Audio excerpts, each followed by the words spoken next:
This episode of the podcast is brought to you by Mapper Forward's first on-demand workshop, How to Become a Coffee Consultant. Available now online for you to learn at your own pace with a certificate available upon completion. Click the link in the show notes to access today for just €50. Welcome to the Daily Coffee Pro by Mapper Forward, friends. I'm your host, Lee Safar, and this is episode 2 of our 5-part series with Shivaun Bromley. And we're talking about the role of HR, the basics of HR in the coffee industry, and particularly in coffee small businesses.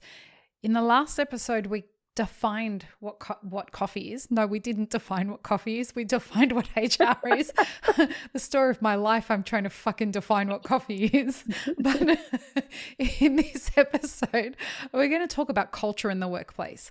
Shivaun, why is culture so important in the workplace?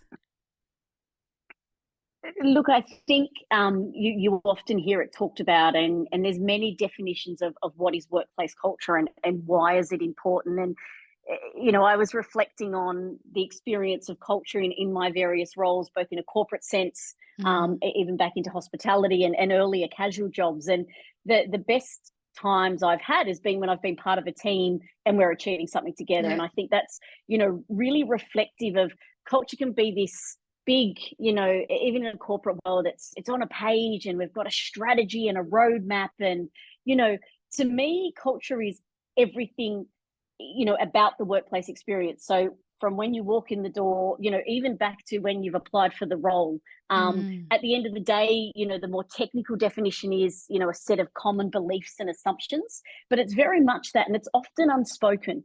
So it's how do you interact together? How does the team come together to deliver on things? And what are the ways of working we like and the sort of interpersonals that, you know, the interpersonal interactions, if you like. But it's very much, you know, if you get culture right in the workplace, and I think in a smaller business, it can often be driven by the brand perception, you know, being part of what is this brand we're a part of.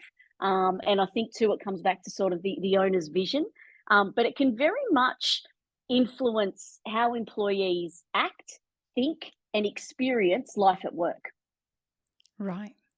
I mean, I remember every time I changed coffee jobs, and you'd come and get a coffee off me, you would immediately tell me whether you liked the culture at that place. As the customer, you could tell what the culture of the place was. I really like where you're working.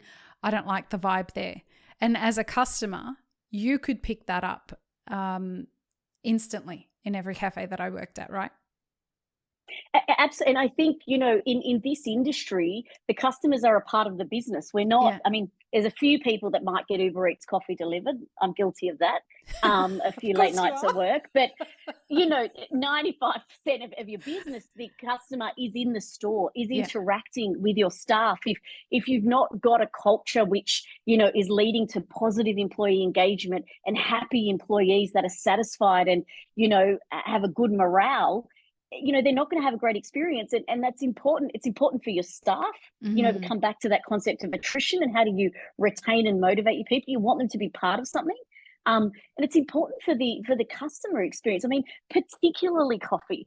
You know, most of us are drinking it in the morning. Most of us are escaping, you know, our desk, our computer, what's ahead of us in the workday. It's this, you know, coffee's this release and this escapism. So if you go into the coffee, you know, you go into the cafe, you go to the hole in the wall, you go to the coffee van, and you're not getting the right vibe, let's call it, from the staff and the way they interact. And you see it. You a really good example you see is when a superior is speaking to someone about doing something wrong and the whole store hears it. Yeah. You know, there's a time and there's a place. You know, and then you create this environment and where people will act a particular way in response to the company culture, if you like. So it's incredibly important. And I think when we think HR, particularly in a small business sense, we think, you know, pay, hours of work, all the sort of compliance and governance, and it's very technical, and you're already wearing several hats as a small business owner. And I challenge you to sort of go above that to say, well, what am I doing to create a sense of team? What am I doing? You know, it's about communications and employees understanding the brand and why we do things the way we do. So it's don't dismiss it, because I think if you can get that right as well, it'll it'll harmonize a lot more of the HR processy stuff. And I think small business owners underestimate how much getting that right can actually help them get success. Because in a lot of the consulting work that I do, what I hear people say is, I don't have time to focus on building a culture. So can you talk to the kinds of things that happen when the culture actually lands? What are some of the ripple effects that has for the rest of it? Yeah, I think you'll see it, and I challenge you to do this as well. There's sort of two things I think in small business you can get a sense of your company culture. If you're part of the business, as in working in the business, particularly in the initial stages, check yourself on how you interact with your staff. Do you greet them? Do you say hello? Do you walk in and go to your office at the back and do the paperwork because it's Thursday payday? Reflect on yourself and how you interact with your staff. And make sure they know what your expectations are. Because I bet when you greet the customer, you've got a great big smile on your face, their coffee order. You expect them to do the same, but have you ever told them that? Yeah. Or do you just expect them to know that because that's how you want them to act, and you want them to care about your business, right? That clarity of expectation. So I challenge you to look at that. The other thing I'd have a look at is, and this was always something challenging for me, how do your staff behave when you're not there? So if you're sort of through your startup phase, you don't have to be there. You're looking to expand. You're growing the business. How do your staff act and behave when you're not there? Does it change when you walk in? And that means you might be watching from across the road. You might, there's other ways you can see it. But I question whether things change when you walk in the door. And to me, that's a really strong reflection of how you've set the culture of the organization and that, common expectation and beliefs of the group. But I mean, this sounds crazy, but it just feels good and it just feels right. You won't have the attrition. You won't have, the people not turning up for shifts because they just don't care. I mean, we see that in the casual workforce all the time. Everywhere. People ringing in sick, and there's no consequence. If you get the culture right, if you've addressed, you're finding that balance between you having the staff you need to deliver on your business and have a good commercial outcome, but they're also getting what they need. They're part of something. They're addressing their why, and particularly this generation, more than ever before, right? That's important to them. And they'll just up and leave if they don't like it. With no notice. You'll start to feel some of those pain things go away, and things will just be humming. You'll have the right stuff at the right time. People will help each other. And you'll just see some of the pain points will reduce, and it'll feel good in the workplace, and your customers will notice. 100%. Like, there's a question that I get asked without fail by every single cafe owner, and I want to ask it to you here and see what you don't worry. Make me nervous. No.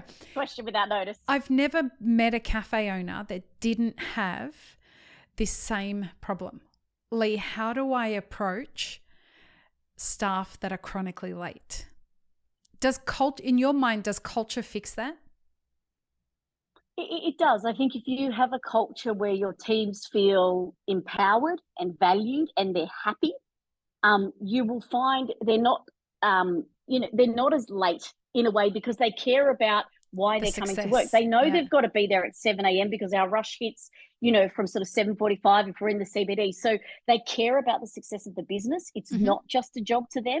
And this all sounds all wonderful, and I get it. And you might not get 100% of your team aligned in this way, but if you can get that culture that's sort of permeating people's thoughts and beliefs, it'll start to get better. I mean, the flip side of that is there has to be consequences. You can't be nervous, right? You can't be nervous as to losing people. We get it in this environment, particularly with the casual workforce, and they've got a really specific skill set. You don't want to lose them, but that, the moment you then don't attach a consequence to that negative behavior, let's say, it'll just keep on going. And what's it matter if I'm 5 or 10 minutes late? Yeah. No one noticed, no one said anything. So it's about addressing that, be it late for work, be it, products not up to the quality you expect. You have to address it there and then. There has to be a consequence. I mean, this is real HR speak now. You can go down the path of warnings. Does it need to be a formal warning? But the thing you've got to think about is if you don't make a consequence and you don't take action to, let's call it a performance issue, the biggest impact is to everybody else who's doing their job properly. Say that again. That's the key right there. Please say that again.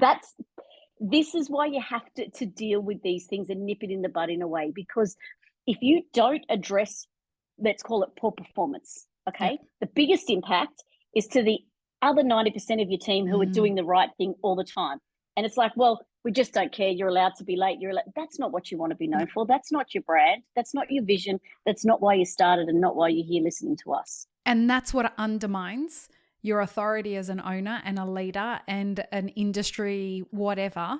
The moment you lose credibility with your staff, your culture's fucked, your success is gone, all of it.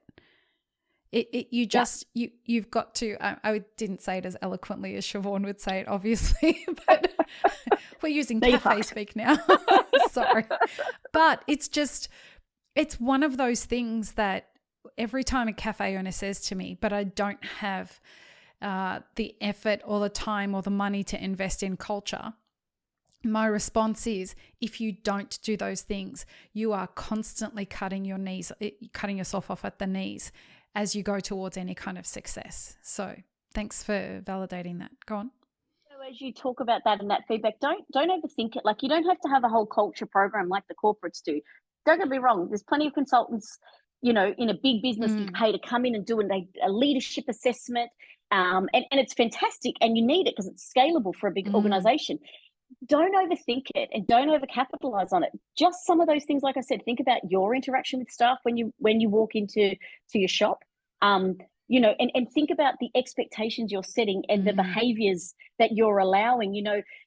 There's something I learned at my previous role, and it was that, the behavior you walk past is the behavior you essentially condone. So if you're allowing it to happen, you're saying it's acceptable. So you don't have to go and have a culture strategy, right? Have clarity around your brand, and then have clarity around how you want people to feel when they come to work. And some of it's simple one-on-one discussion, what's important to people. Try and create that environment where they want to be part of something. And folks, listen, if you are looking for somebody to help you with that in your workplace, Shivaun is the person to bring in for that. So if you do bring on board Map It Forward in any way, shape or form, you can request Shivaun's services to help you build the culture and to help you set up a HR strategy in your workplace. So just get in contact with us and we can take care of that and put everybody in contact. Now, we talked about culture and in the workplace now, and we didn't get into any deep HR talk. In the next episode, we are going to talk deep HR talk, because we're going to talk about understanding the idea of compliance in the workplace. And so there is going to be a little bit of HR speak, but this is the part of it, the technical HR stuff. Like, how do you set all that up? How do you know what the boundaries are around all of that? So join us for the next episode, folks. Peace, love, and peanut butter, everybody. Have an amazing rest of your day. Thanks for tuning in, friends. There are 2 ways you can support this podcast. Firstly, become a paid member of our YouTube channel. Secondly, you can join our Patreon for as little as $3 a month. Don't forget to subscribe and like this video before you leave, and check the show notes for more information. Now, this is what you should check out next.